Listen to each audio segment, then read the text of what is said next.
तो कैसे हैं आप सभी दोस्तों। आज की क्लास बहुत इंपॉर्टेंट होने वाली है। तो ये क्लास होने वाली है लोक कला को लेकर, जिससे किसी भी परीक्षा में, कला अध्यापक भर्ती परीक्षा में 2 से 3 प्रश्न अवश्य पूछे जाते हैं। हमारे यूट्यूब चैनल को सब्सक्राइब जरूर कीजिए और साथ ही वीडियो को लाइक करना मत भूलिए और अपने दोस्तों के पास इस वीडियो को जरूर शेयर कीजिए। तो चलिए चलते हैं, बिना किसी देरी के साथ क्लास शुरू करते हैं। लोक कला से संबंधित वन लाइनर नोट्स होने वाले हैं, काफ़ी इंपॉर्टेंट है। आप लोग पूरा जरूर देखिए इस वीडियो को। कमेंट के माध्यम से जो भी आप बताना चाहें आप बता सकते हैं, या कुछ और पूछना चाहें तो पूछ सकते हैं। देखिए, लोक कला शब्द का सर्वप्रथम प्रयोग 1846 ईस्वी में इंग्लैंड के प्रसिद्ध पुरातत्वविद विलियम जॉन थॉमस ने किया था। ठीक है, फोकार्ट शब्द का प्रयोग किसने किया था? विलियम जॉन थॉमस ने सबसे पहले 1846 ईस्वी में इंग्लैंड के थे। लोक कला शब्द अंग्रेजी के फॉक शब्द का रूपांतर माना जाता है। ठीक है, लोक कला का प्रारंभ प्रागैतिहासिक काल से माना जाता है। आगे चलते हैं। लोक कला का विस्तृत विस्तृत रूप धार्मिक रीति रिवाजों में दिखाई देता है। जन जन द्वारा व जन जन हेतु निःसृत कला, यह लोक कला की परिभाषा है।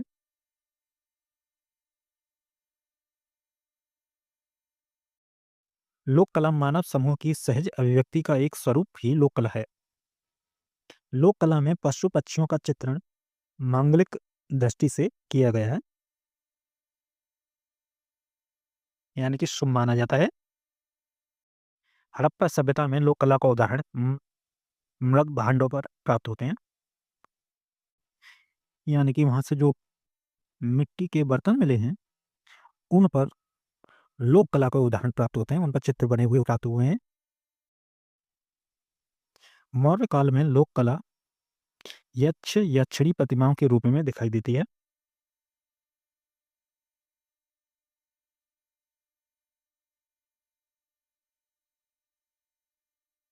अजंता में लोक कला का उदाहरण अलंकरण के रूप में प्राप्त होता है। अपभ्रंश शैली के चित्रों में लोक कला के नमूने गुजरात की पटोला वस्त्रों की छाप व बूटीदार बुनाई के रूप में प्राप्त होते हैं। ठीक है, ध्यान रखिए, अपभ्रंश शैली में लोक कला के नमूने गुजरात की पटोला वस्त्रों के छाप व बूटीदार बुनाई के रूप में प्राप्त होते हैं। राजपूत कला के विकास में लोक कला का योगदान रहा है। काफी इंपॉर्टेंट पॉइंट है ये, याद रखिए। भारतीय लोक कलाओं व आदिवासी कलाओं को विश्व स्तर पर पहचान दिलाने में वेरियर एल्विन, स्टेला क्रेमनिस, कमला देवी चट्टोपाध्याय एवं पोपल जयंकर आदि विद्वानों का महत्वपूर्ण योगदान रहा है। वेरियर एल्विन, स्टेला कैमरिस, कमला देवी चट्टोपाध्याय एवं पोपल जयंकर, इन्होंने महत्वपूर्ण योगदान दिया है आदिवासी कला को विश्व स्तर पर पहचान दिलाने में। लोक कला के प्रामाणिक उल्लेख एवं नमूने 20वीं सदी से मिलने प्रारंभ होते हैं। भारतीय लोक कला को जीवित रखने का श्रेय महिला को दिया जाता है।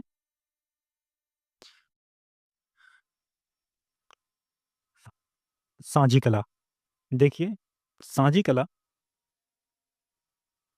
उत्तर प्रदेश के मथुरा जिले से संबंधित है। सांझी कला मथुरा की लोक कला है।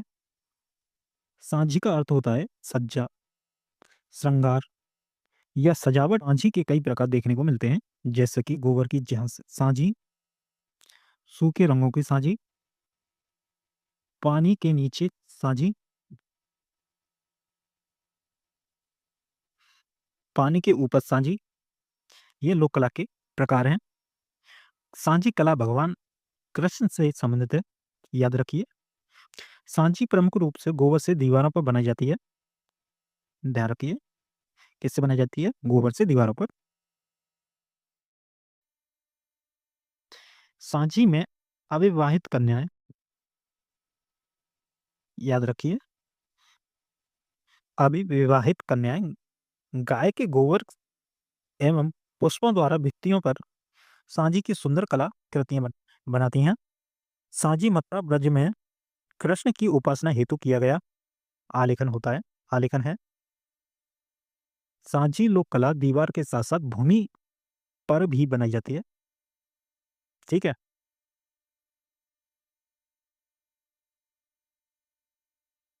आगे चलते हैं। सांची लोक कला के प्रमुख कलाकार विजय और मोहन वर्मा हैं। इन दोनों को याद रखिए। सांची कला के प्रमुख कलाकार विजय और मोहन वर्मा। मथुरा के कलाकार, तो देखिए मथुरा के जो कलाकार हैं वो हैं लव कुमार सोनी, को कमला देवी पुरस्कार प्राप्त हुआ है, जिन्होंने राइस पेपर तथा कपड़े पर सांझी कला बनाकर विशिष्ट योगदान दिया था। इस पॉइंट को याद रखिए। ठीक है, आगे चलते हैं। राम सोनी मथुरा के कलाकार ने राम सोनी 26 मीटर लंबी 11 मीटर चौड़ा कटवर्क सांझी सैंडलेयर बनाया, जिसे लंदन में प्रदर्शित किया था। ठीक है, 26 मीटर लंबा और 11 मीटर चौड़ा कटवर्क सांझी सैंडलेयर किसने बनाया था? मथुरा के राम सोनी ने। और कहाँ प्रदर्शित किया था? ये लंदन में। ठीक है, आगे चलते हैं। सांझी में सबसे पहले स्केचिंग का कार्य होता है, फिर कागज में आकृतियों को काटा जाता है। मुख्य विषय को मध्य में रखकर चारों ओर फूलों का आलेखन किया जाता है। सांझी लोक कला के प्रसिद्ध कलाकार हैं सौरभ गोस्वामी। देखिए कोहबर, ये लोक कला से संबंधित चित्र है। और इसको बनाया था सीता देवी जी ने, याद रखिए। चौक पूर्णा लोक चित्रण उत्तर प्रदेश की परंपरा है। ठीक है, चौक पूर्णा उत्तर प्रदेश की कला है। देखिए कोहबर लोक कला का प्रचलन उत्तरी मध्य भारत, अवध, पूर्वांचल, मिथिला तथा नेपाल की तराई क्षेत्र, विशेषकर जनकपुर क्षेत्र में किया जाता है। कोहबर लोक कला का प्रचलन कहाँ मिलता है? इन क्षेत्रों में मिलता है। उत्तरी मध्य भारत, अवध, पूर्वांचल, मिथिला और नेपाल की तराई क्षेत्र में, विशेषकर जनकपुर क्षेत्र में। ठीक है, कोहबर लोक कला में पीसा हुआ चावल, ध्यान रखिए पीसा हुआ चावल यूज किया जाता है कोहबर में। गेरू खड़ियों खड़िया रंगों का प्रयोग किया जाता है। कोहबर लोक कला के लिए दीवार भित्ति प्रमुख एवं उपयुक्त धातल हैं।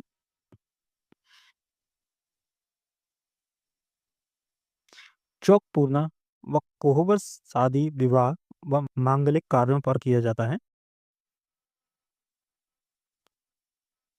चलिए अन्य लोक कलाओं के बारे में जान लेते हैं और किन किन राज्यों से संबंधित है। तो देखिए रंगोली महाराष्ट्र से संबंधित है, कोहबर उत्तर प्रदेश और बिहार से है, चौक पूर्णा ये उत्तर प्रदेश की लोक कला है, वर्ली महाराष्ट्र की है, मधुबनी बिहार की है, कलमकारी आंध्र प्रदेश और तेलंगाना से संबंधित है, अल्पना पश्चिम बंगाल से है, अपन बिहार से संबंधित है, मांडना राजस्थान से संबंधित है, फुलकारी पंजाब एवं हरियाणा से संबंधित है, कांथा ये पश्चिम बंगाल से संबंधित कला है, कलौटी गुजरात से संबंधित है, फड़चित्र राजस्थान से संबंधित है। चित्रों को लोक कला के अंतर्गत रखा जाता है। सोहराई ये झारखंड से संबंधित है, एपड़ ये उत्तराखंड से संबंधित है, गोदना ये उत्तर मध्य प्रदेश और बिहार से संबंधित है, थंका थंका तिब्बत से संबंधित है, चेरियल चेरियल पट्टम ये आंध्र प्रदेश से संबंधित लोक कला है, मधुबरी चित्रकला यह मिथिला कला के नाम से भी जानी जाती है। मधुबनी पेंटिंग बिहार राज्य की प्रमुख लोक कला है। मधुबनी कला के प्रमुख क्षेत्र जो हैं जितवारपुर, दरभंगा तथा पूर्णिया व आसपास के क्षेत्र हैं। यहाँ ये कला प्रचलित है। देखिए, मधुबनी चित्रकला से संबंधित कुछ चित्रकार हैं, उनको कौन सा पुरस्कार और किस समय दिया गया है वो देखते हैं। तो देखिए, सीता देवी जी को बिहार रत्न मिला है 1984 में। महासुंदरी देवी को पद्मश्री मिला था 2011 में। बहुआ देवी को पद्मश्री मिला था 2018 में। जगदम्बा देवी को पद्मश्री मिला 1975 में। सीता देवी जी को मिला था पद्मश्री 1975 में। आगे देखते हैं। सीता देवी जी को ही शिल्प गुरु मिला था 2006 में। गोदावरी देवी जी को मिला था पद्मश्री 2019 में। गोदावरी देवी जी को कलावर्त सम्मान मिला मध्य प्रदेश से 2020 में। दुलारी देवी जी को पद्मश्री मिला था 2021 में। आगे देखते हैं कुछ और प्रमुख चित्रकार मधुबनी से संबंधित। बरुआ देवी, यमुना देवी, शांति देवी, चानो देवी, बिंदेश्वरी देवी, चंद्रकला देवी, शशिकला देवी, लीला देवी, गोदावरी दत्ता, भारतीय दयाल, चंद्रभूषण अंबिका देवी, मनीषा मनीषा, ये हैं प्रमुख चित्रकार मधुबनी से संबंधित। ठीक है, याद रखिए, ये पॉइंट इंपॉर्टेंट है। पिकासो ने मधुबनी पेंटिंग के कलाकार महासुंदरी देवी की प्रशंसा की थी। ठीक है, मधुबनी लोक चित्रों के विषय मुख्य रूप से देवी देवता व प्रकृति से संबंधित रहे हैं। ठीक है, इसके विषय किससे संबंधित रहे हैं? देवी देवता और प्रकृति से संबंधित है। मधुबनी लोक चित्रकला का प्रयोग पहले महिलाएं अपने घरों की दीवारों व आंगनों को सजाने के लिए करती थी। मधुबनी पेंटिंग में जितवारपुर गांव इस कला का प्रधान केंद्र रहा है। ठीक है, जितवारपुर। मधुबनी लोक कला के कलाकार शिव शक्ति को पुरुष व नारी प्रतीक के रूप में निरूपित करते हैं। ठीक है, किसको? शिव शक्ति को पुरुष और नारी के रूप में प्रस्तुत करते हैं मधुबनी के कलाकार। ठीक है, मधुबनी पेंटिंग रेखा प्रधान होने के साथ रंग प्रधान भी है। मधुबनी लोक चित्रकला को अंतर्राष्ट्रीय स्तर पर पहुंचाने का श्रेय WG आर्चर को दिया जाता है। इंपॉर्टेंट है ये। मधुबनी लोक कला में प्राकृतिक रंग जैसे हल्दी, केले के पत्ते, लाल रंग के लिए पीपल की छाल, सफेद के लिए पिसा हुआ चावल व दूध का प्रयोग होता है। मधुबनी चित्रकार सीता देवी बिहार सरकार ने राज्य पुरस्कार से सम्मानित किया था। 1975 ईस्वी में मधुबनी पेंटिंग की प्रमुख कलाकार जगदम्बा देवी व सीता देवी को पद्मश्री सम्मान मिला है 1975 में। ठीक है, याद रखिए, जगदम्बा देवी, सीता देवी को पद्मश्री सम्मान मिला था, जो कि मधुबनी पेंटिंग से संबंधित चित्रकार हैं ये। सीता देवी मधुबनी के पास जितवारपुर गांव की रहने वाली ही थी, जो कि मधुबनी पेंटिंग का एक प्रधान केंद्र रहा है। सीता देवी को 1984 ईस्वी में बिहार रत्न और 2006 में शिल्प गुरु से सम्मान से विभूषित किया गया है। मधुबनी कलाकार गंगा देवी को पद्मश्री सम्मान दिया गया था। मधुबनी पेंटिंग को मिथिला पेंटिंग भी कहा जाता है। तो देखिए, अगर आप नए आए हैं हमारे चैनल पर तो चैनल को सब्सक्राइब जरूर कीजिए। तो ऐसे वीडियो आपको मिलते रहेंगे। लगभग 10,000 इस बार फिट में मधुबनी रेलवे स्टेशन की दीवारों को मधुबनी पेंटिंग से सजाया गया है। ठीक है, किस रेलवे स्टेशन को? Madhubani railway station. Madhubani painting में माँ दुर्गा, काली, सीताराम, राधा कृष्ण, शिव पार्वती, गौरी गणेश, विष्णु के 10 अवतारों को प्रमुखता से चित्रित किया गया है। साड़ियों पर सबसे पहले मधुबनी पेंटिंग बनाने का श्रेय महासुंदरी देवी को है। इंपॉर्टेंट है, ठीक है। साड़ियों पर मधुबनी जो पेंटिंग बनाई थी वो सबसे पहले महासुंदरी देवी जी ने बनाई थी। सीता देवी की पेंटिंग एक कदम का पेड़ एक नीलामी में 4,36,000 रुपए में बिकी थी। एक कदम का पेड़, जिसका शीर्षक था पेंटिंग का, और ये किसने बनाई थी? सीता देवी जी ने। मधुबनी शैली कलाकार अविनाश कर्ण की पेंटिंग नटराज सैफरन आर्ट नीलामी गृह जो कि 2020 में हुई थी, इसमें यह पेंटिंग 2,48,000 रुपए में बिकी थी। ठीक है, याद रखिए कौन सी पेंटिंग? नटराज। इसके चित्रकार कौन है? अविनाश कर्ण। इंदिरा गांधी अंतर्राष्ट्रीय हवाई अड्डा के दीवारों पर मधुबनी पेंटिंग सीता देवी ने बनाई थी। याद रखिए, बहुत इंपॉर्टेंट है।